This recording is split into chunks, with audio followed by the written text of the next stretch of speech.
Recording. Okay, perfect. So firstly, just a quick agenda of what we're going to discuss today. So we have the indicative timeline and some details on the eligibility and the research themes. I'll also go over the application form a little bit, some of the bigger sections where people may stumble, and then the assessment of the applications, and finally we'll end with the Q&A. So firstly, just a quick overview of the call. So the objective of this program is to offer excellent graduates the opportunity to undertake postgraduate training in translational or clinical cancer research. So during this 4-year program, the scholar will participate in a structured PhD program and will have the opportunity to partake in a national or international mobility element. So for 2023, there will be one scholarship available. So firstly, the indicative timeline. So one major change this year to our application procedure is that we no longer have an expression of interest stage. So everybody will submit a full application. So the application deadline for this call is 3 p.m. on Tuesday, the 28th of March. We'll then have our panel review these applications in April, and then the shortlisted applicants will be invited to their interview in early May. And the interviews, which will be held online, will be in late May or early June, with the announcement of the award in mid-June. Please remember that this is an indicative timeline and it may be subject to change. So as I said, this year we got rid of the expression of interest stage. So there are 2 stages to the application process. The first is the application stage itself, where a detailed description of each aspect of the proposed project is required, and also the benefit to the applicant. And this will be reviewed by an expert international review panel, both a scientific and a PPI panel. And then the interviews will be conducted between the shortlisted applicants and the review panel. And during the interviews, the applicants will be asked to address the reviewer feedback from their application stage. So I will detail these 2 stages a little bit more towards the end of the presentation. So firstly, who is eligible to apply for this scholarship? So the graduates must have a relevant background. So this can include biomedical sciences, life sciences, pharmaceutical sciences, or even dentistry or medicine. This is by no means an exhaustive list. And if you do have any specific questions about your eligibility, just send us a quick email and we'll get back to you and let you know. So these graduates must have obtained or be about to obtain a first class honours or an upper second class. So this is a 2-1 honours bachelor's degree or equivalent. This must be your first PhD, and you must not be registered for a PhD prior to the application. And your primary host institution must be an institution in the Republic of Ireland. So this must be one of the HRB's approved host institutions, and this list is available on their website and also through a link in our guidelines for this call. And co-applications with Northern Ireland institutions are also allowed. So email us if you are considering a co-application with the Northern Ireland Institute, just to make sure that you are eligible. So for this call, there's kind of 3 main research themes which can be addressed and these are the research themes of the Irish Cancer Society. So the first, and the one where most people would submit an application, is translational biomedical research. So this is bench to bedside research, so patient-focused biomedical research. The aim of this is to translate existing knowledge about cancer biology into techniques and tools that will accelerate progress towards patient treatment.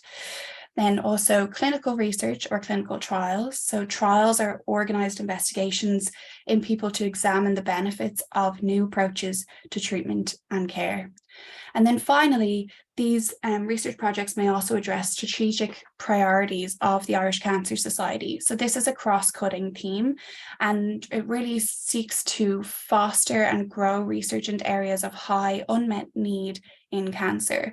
So more details on these specific themes are provided in the guidelines for this call, but also on the Irish Cancer Society website if you're looking for more information.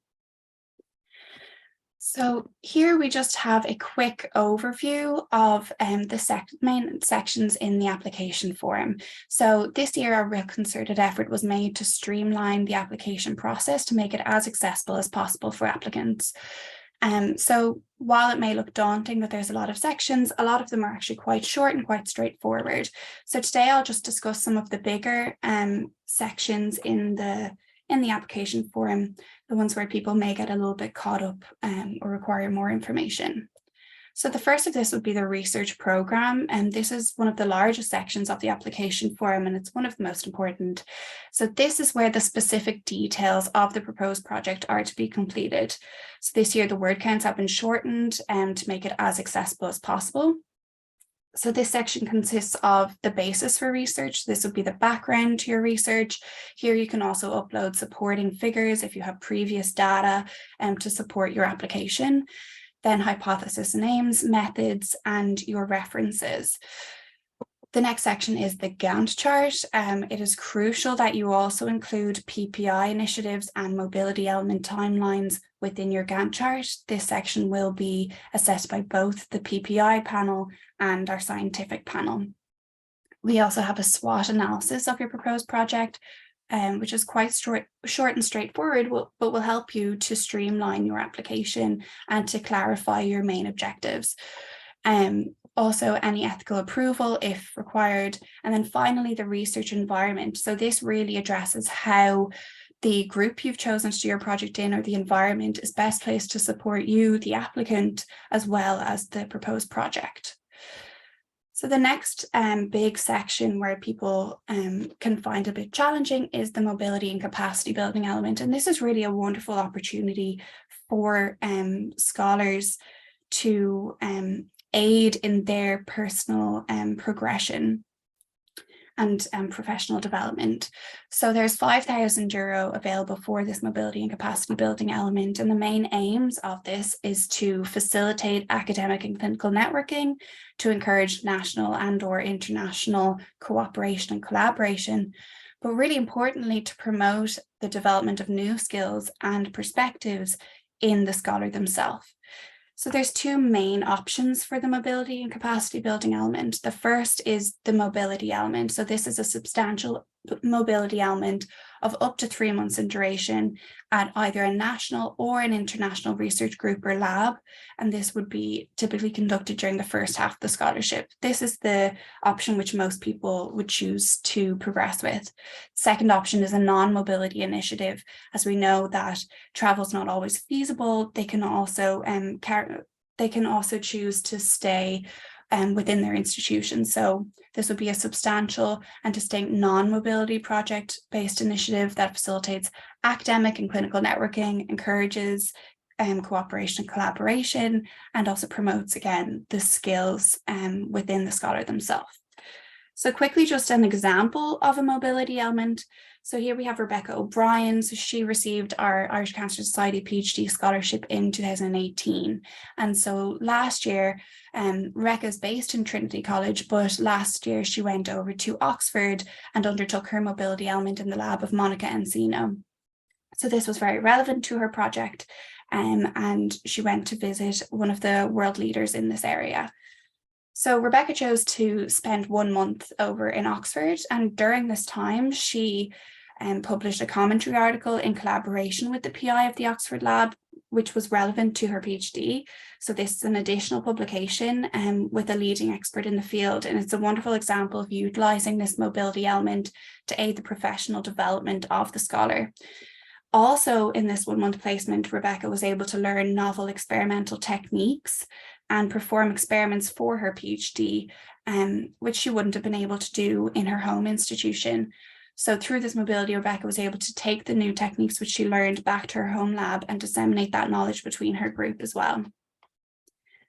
So I think that this example really demonstrates how this mobility element aids in the professional development of the researcher themselves, but it also encourages new collaborations between institutes and disseminates new novel techniques and knowledge.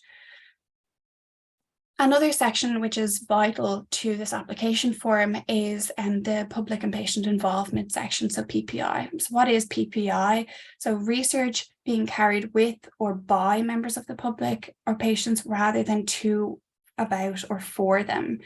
So a statement which is often said is nothing about me without me. And at the Irish Cancer Society, we're very passionate about involving patients into our research. So all applications must include a detailed PPI plan, and this has an associated minimum requirement of €1,000 being allocated to PPI initiatives, and they also must fill in a sharing of research findings plan within their application. So PPI can be involved at any stage of a research project. So this could be development and design or interpretation and dissemination of the project. It's really important to distinguish between involvement and engagement. At the Irish Cancer Society, we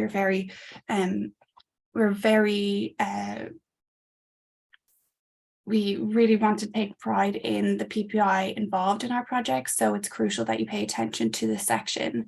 So all applications are reviewed by a PPI panel. It's crucial that you write these sections in plain English. And so examples of these sections are the PPI plan, the Gantt chart, the sharing of research findings plan, and the impact plan. And we strongly encourage you to check out our appendix in PPI involvement in research. And this is one of the appendix in our guidelines, but it's also available on our website itself. Another section, which is quite large, which people might struggle with, is the research impact plan. So this is a relatively new section to our application, but it demonstrates the importance of thinking about the impact of your research. So what is research impact? Research being used to bring about a positive change to the lives of people affected by cancer. Again, we strongly recommend that you consult our research impact framework when you're completing this section. It's an appendix at the end of our guidelines. It's available on the website. And within this, you'll find worked examples for each research theme of the sort of thing that we're looking for in this research impact plan. So really the whole aim of this is to create to envision how your research will create a meaningful impact for people affected by cancer. So it's beyond academia, a real life impact. And we want you to think about potential future positive impacts of your proposed project, but think broadly, don't get too bogged down by details. Again, we think it's crucial that you check out our research impact framework appendix when you're completing this section. Regarding the budget and the funding for this project, there's a total maximum funding of 160,000. Now, 5,000 of this will go towards the mobility and capacity building element. And so this year we have removed the requirement for a detailed budget for this mobility and capacity building element. So you don't need to be concerned about that, but just remember that there's the €5,000 will be there at a later stage. If you're successful in getting the scholarship, you will then reapply with your detailed budget for the mobility and capacity building element. So when you're planning your budget for this application form, you have 155,000 to play around with. And then there are certain sections which you must fill in. So firstly, registration fees. We have a maximum of 8,500 per year for registration fees. This year, one change which we have implemented is that the student stipend is now at a minimum of 18,500 per year. There's more details on this in our budget guidelines.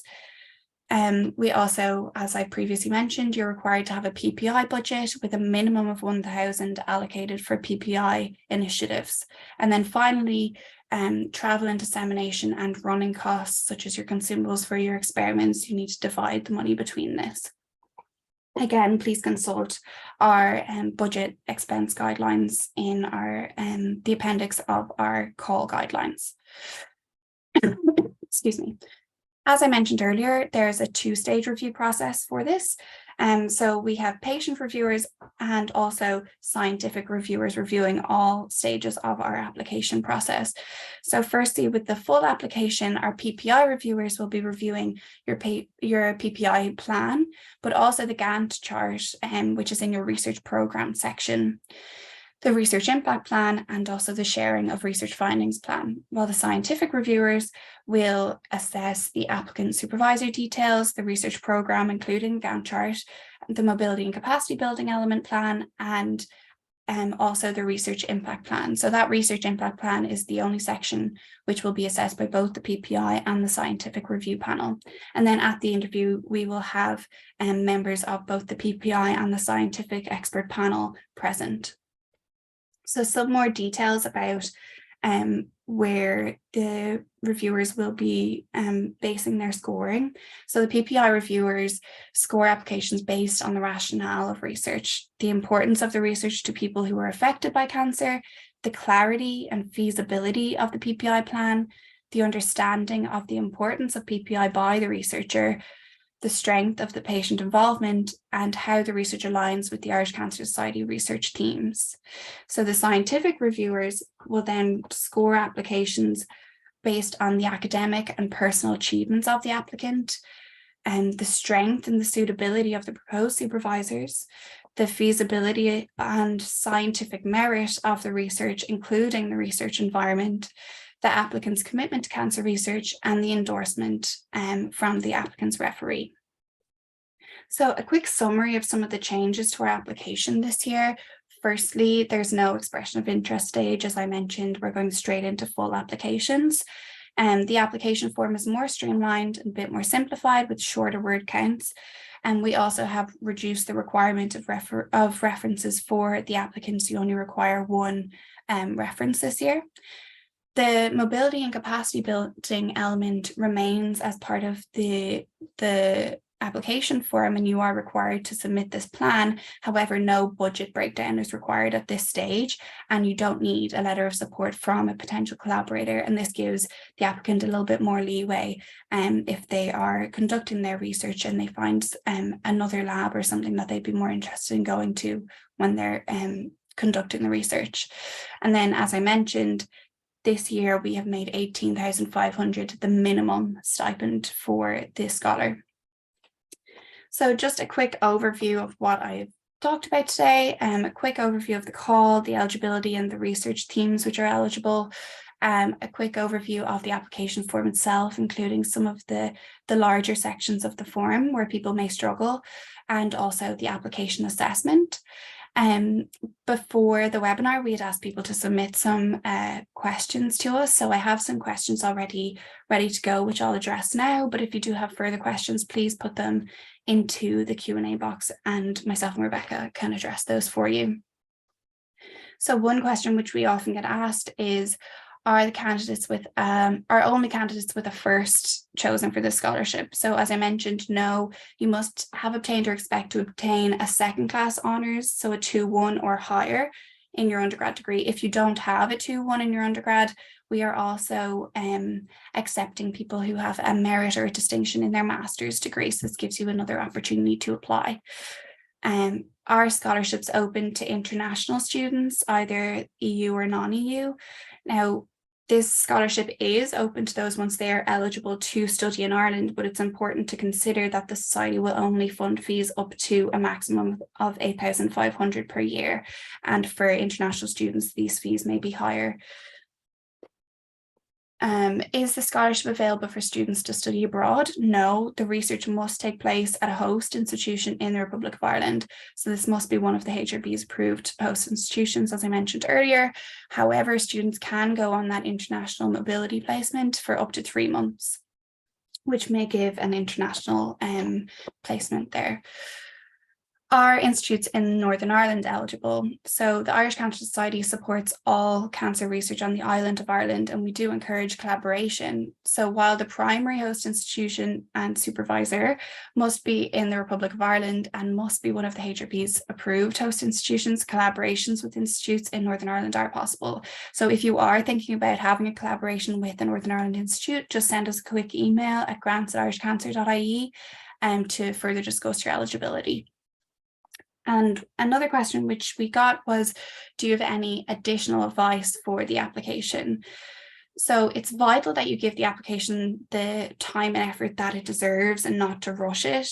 And also it's important to consider the external support required to complete and submit your application. So for example, the supervisors must give their approval through our system for your application. You also need some letters of support and referees, and these you are just depending on external factors there. So it's some careful planning is required to submit your application and ensure that you're getting into us in a timely manner. Scientific merit is one of the most important aspects of the application. So a clear and logical project plan, which includes defined objectives, really is crucial. In addition, regarding the PPI plan, please ensure you give this section the time and attention that it deserves. If you don't have much experience with PPI, consult your local PPI Ignite group for assistance. I'm sure that they'll be able to give you some guidance in this area, and make sure that you consult our PPI appendix, which can also give you some advice in this area. In addition, this scholarship is awarded to the student themselves. Therefore, your personal statement really is important. Do give time and attention to this to draw up a thoughtful personal statement. And finally, as I've mentioned multiple times, do consult our guidelines and appendices. They're there to help you and to guide you through the application and make it as easy as possible for you. So please remember that they are there, and we are there for any more questions. So I'm not sure if there's been any questions submitted. Oh, we have. Yeah, one question came in from Maria. Okay. Can people apply for 2 different labs for their mobility element, provided that they stay within the budget and timeline of max 3 months? It's not something I'd considered before, but I wonder, Rebecca, do you have any input? Yeah. So as Cree had mentioned, we do ask all of our successful scholars, so our awardees, to reapply with their mobility and capacity building element plan about 3 months before they're expected to go. At this point, there's absolutely no reason why they couldn't go to 2 different labs for mobility element, as long as they stayed within budget and for the maximum of 3 months. And when we are reviewing these applications again, it is important for us that we see the benefit for the scholar and for their project of why they would be going to these 2 labs and what the reason is that they'd be going on them. But at this point, there's no reason why they wouldn't be able to go to 2 different labs. Wonderful. Thank you, Rebecca. I'm not sure if anybody else has any extra questions. Maybe not. I'm not seeing any come in. As always, we have one. What types of people can apply? Irish citizens, EU's referees, or all? Yeah, so as I said, if you are eligible to study in the Republic of Ireland, you are eligible to apply for this scholarship. As I mentioned, the fees for registration for universities are higher for non-Irish citizens, so non-EU or EU students. So you might need to take that into consideration in your application, that the registration fee costs might be higher than what we provide, but that's something which you can discuss with your supervisor. There's normally measures to counteract for that. I'm not sure, Rebecca, if you have anything else you want to add. No, that's perfect. No. I don't know if we're getting any more questions. Please do feel free to email us at grants@irishcancer.ie. We will get back to you as quick as we can. So this can be any questions about the application form itself or your eligibility. We're happy to help you however we can. We'll also be, if anybody is at the ISCR next week, we will be there. If you have some questions, you can come to us in person and ask us as well. So we might just leave it there if we've no more questions. So thank you so much for attending. We will have a recording of this webinar available online on our call website if you want. Oh, we got one more question. Ethical approval for animal studies that are planned at a later stage of the project. Is approval required at the stage of application? Rebecca, would you be able to? No, we usually don't require ethical approval at the application stage. However, we usually do have a requirement, if you are awarded, that the ethical approval is in place in a timely manner. So we'll keep, if it's not there by the time the application is approved, we do keep in regular contact and expect it to be approved, but usually within the first 6 months of the project. Perfect. Yeah, no more questions. I think we're good. Yeah, so as I mentioned, you can send us an email whenever you like with any more questions. We'll be happy to address them. So thank you so much for coming today. Again, any questions, let us know. Thanks, everyone.